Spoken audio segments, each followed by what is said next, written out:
Kisah Bani Israel menuduh Nabi Musa membunuh Nabi Harun.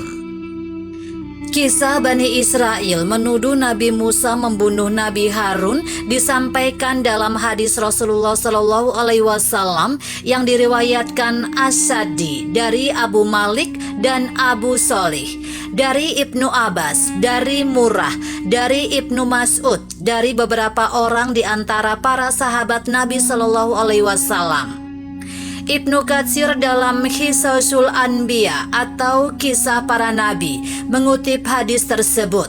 Mereka berkata, Allah Subhanahu wa Ta'ala mewahyukan kepada Musa, "Sesungguhnya aku akan mewafatkan Harun. Oleh sebab itu datanglah engkau bersamanya ke sebuah gunung yang begini dan begini." Musa dan Harun pun pergi menuju gunung yang dimaksud hingga keduanya sampai pada sebatang pohon yang tidak ada satu pohon pun pernah dilihat seperti pohon itu. Tanpa diduga di bawahnya terdapat bangunan rumah, ranjang berkasur, dan aroma wangi. Ketika Harun memandang ke arah gunung, bangunan rumah, dan segala hal yang sangat menakjubkan itu, beliau berkata, "Wahai Musa, sesungguhnya aku lebih suka tidur di kasur ini." Musa berkata kepada Harun, "Tidurlah di atasnya." Harun berkata, "Sesungguhnya aku takut jika pemilik rumah ini datang lalu dia marah kepadaku." Musa berkata kepada Harun, "Jangan takut, akulah yang menjamin dirimu terhadap pemilik rumah ini. Tidurlah segera." Harun berkata, "Tidak, engkau harus tidur bersamaku. Dengan demikian, jika pemilik rumah ini datang dalam keadaan marah, kita berdua akan dimarahi bersama-sama." Setelah Harun dan Musa tidur, saat itulah kematian menjemput Harun. Ketika Harun menyadari apa yang terjadi, beliau berkata, "Hai Musa, engkau telah memperdayaiku." Setelah Harun wafat, rumah itu pun terangkat, pohon juga bergerak dan kasur pun terangkat ke atas membawa jasad Harun ke langit. Ketika Nabi Musa alaihissalam kembali kepada kaumnya dalam keadaan sendirian tidak bersama Harun, mereka berkata, "Sungguh Musa telah membunuh Harun." Musa merasa dengki kepada Harun karena kecintaan Bani Israel kepada Harun. Mereka menganggap Harun lebih memahami perasaan mereka daripada Musa. Harun juga lebih lunak sikapnya kepada mereka daripada Musa. Sedangkan Musa sikapnya lebih tegas kepada sebagian orang di antara kaumnya itu. Ketika ucapan mereka sempat terdengar oleh Musa, beliau berkata kepada mereka, "Sungguh celaka kalian. Harun itu saudara kandungku sendiri. Apakah kalian melihat kalau aku telah membunuhnya?" Ketika tuduhan tersebut semakin ramai diperbincangkan oleh Bani Israel, Musa segera mengerjakan sholat sebanyak 2 rakaat. Kemudian beliau berdoa kepada Allah Subhanahu wa Ta'ala agar memperlihatkan kebenaran perkataannya.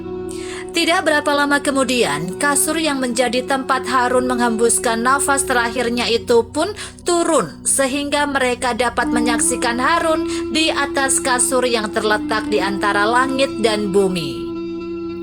Pendamping Nabi Musa. Nama Harun disebutkan dalam Al-Quran sebanyak 19 kali dan kisahnya selalu disebutkan bersama Musa. Sebenarnya ada satu lagi penyebutan kata Harun, yakni di surah Maryam ayat 28. Akan tetapi masih ada perdebatan terkait hal tersebut. Sebagian menyatakan dia adalah Nabi Harun dan sebagian lainnya berpendapat bahwa itu merupakan orang lain yang hidup pada zaman Maryam, ibu Nabi Isa. Dalam Al-Quran surat Toha ayat 29-32, Allah Subhanahu wa Ta'ala mempertegas kedudukan Nabi Harun. Artinya, "Dan jadikanlah untukku seorang pembantu dari keluargaku, yaitu Harun, saudaraku, teguhkanlah dengan dia kekuatanku, dan jadikanlah dia sekutu dalam urusanku."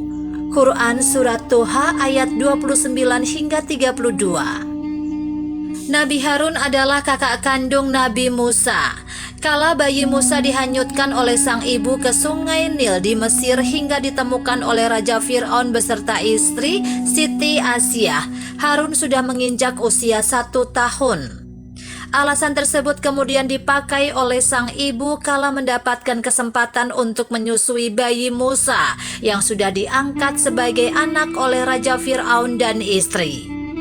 Lantaran memiliki putra dan perlu dirawat pula, istri Fir'aun akhirnya mempersilahkan dirinya untuk membawa pulang bayi Musa dan disusui di rumah sendiri. Kisah kehidupan Nabi Harun tidak terlepas dari perjalanan dakwah yang dilakukan oleh Nabi Musa. Kelebihan yang dimiliki Nabi Harun adalah fasih dalam berbicara. Cara berbicaranya sangat lembut, tenang, dan mudah dipahami. Dia juga pandai dalam menata perkataan, sehingga orang senang berbincang-bincang dengannya. Dalam menjalani dakwah, Nabi Harun terkenal dengan kepintarannya saat berbicara.